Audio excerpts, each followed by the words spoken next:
नमस्कार, NMF news पर आप सभी का बहुत स्वागत। मैं हूं आपके साथ अभिषेक पुंडी।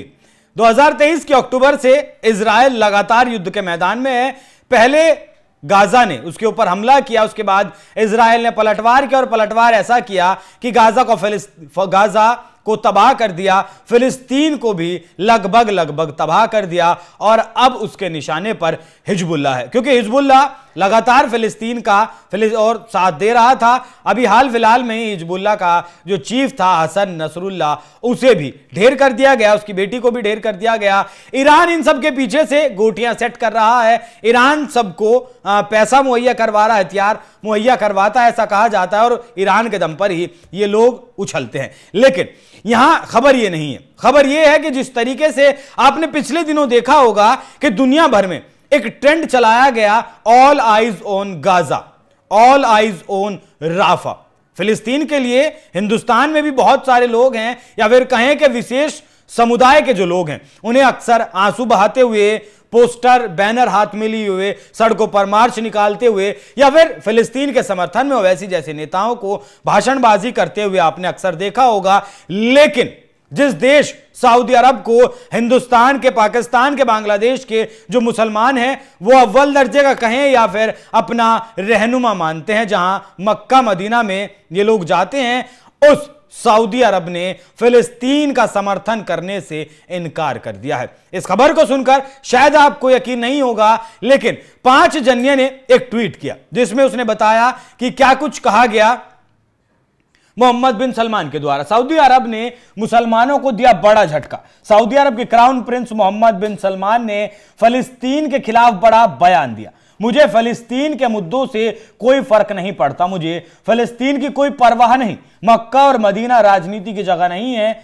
हम यहां फिलिस्तीन के समर्थन में कोई गतिविधि नहीं होने देंगे। फिलिस्तीन के समर्थन में कोई पोस्टर निकालना या प्रार्थना करना पर हमने पूरी तरह से रोक लगा रखी है। मतलब अब इस बात को समझिए कि जो शासक हैं सऊदी अरब के मोहम्मद बिन सलमान, उनकी तरफ से एक आदेश दिया गया कि कोई भी फिलिस्तीन के समर्थन में बैनर पोस्टर नहीं लेकर चलेगा, नारेबाजी नहीं करेगा, प्रार्थना नहीं करेगा। तो क्या जो फॉलो करते हैं सऊदी अरब को, भारत के मुसलमान, पाकिस्तान के मुसलमान, वो भी इस बात को मानेंगे?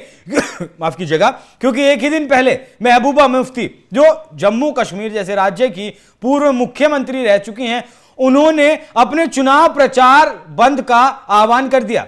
उन्होंने आज रविवार के दिन कह दिया कि मैं चुनाव प्रचार नहीं करूंगी, क्योंकि जो हिजबुल्लाह का चीफ था हसन नसरुल्लाह, वो मार दिया गया, उसे शहीद का दर्जा दे दिया गया। देखिए किस तरीके से प्रेम भाव, आखिर कनेक्शन क्या है आतंकवादियों के साथ? जिस संगठन को आतंकी घोषित किया जा चुका है, उस संगठन के नेता को, उस संगठन के मुखिया को अगर आप शहीद बताएंगी, उनके लिए आप भावनाएं रखेंगी, संवेदनाएं जाहिर करेंगी, तो कहीं ना कहीं देश के भीतर एक गलत तरीके का संदेश तो जरूर जाएगा। लेकिन जिस तरीके से सऊदी अरब के मोहम्मद बिन सलमान की तरफ से यह पैगाम आया है, यह संदेश आया है, वो वाकई में बहुत काबिल तारीफ है। क्योंकि जिस तरीके से आपके देश की एक लाइन होती है और उसी लाइन पर आपको चलना पड़ता है। लेकिन इंडिया तो एक सेक्युलर देश है, इंडिया तो एक धर्मनिरपेक्ष देश है, और इस धर्मनिरपेक्षता की चाशनी में इस कदर कुछ कथित सेक्युलर लोगों ने, कथित जो लिबरल लोग हैं, उन्होंने इस कदर लपेट दिया कि बोलने की आजादी के नाम पर इस देश में इजराइल के झंडे को पैरों तले रोंदा जाता है, फिलिस्तीन के समर्थन में नारे लगाए जाते हैं, फिलिस्तीन के समर्थन में बैनर पोस्टर लेकर निकला जाता है, मार्च निकाला जाता है, और नेता, सुनिएगा, नेता संसद भवन में फिलिस्तीन के लिए अपनी भावनाएं व्यक्त करते हैं, फिलिस्तीन के लिए अपनी संवेदनाएं जाहिर करते हैं इस देश की संसद भवन में। बात कर रहा हूं मैं असदुद्दीन ओवैसी की, बात कर रहा हूं मैं महबूबा मुफ्ती की, जिन्होंने अभी अपना चुनाव प्रचार बंद कर दिया और शहीद बता दिया। तो समझना होगा किस तरीके से आप अपने देश के लिए काम कर रहे हैं। तो लोगों की मांग यह भी उठने लगी कि अब देश में इसी तरीके के इलाज की जरूरत है।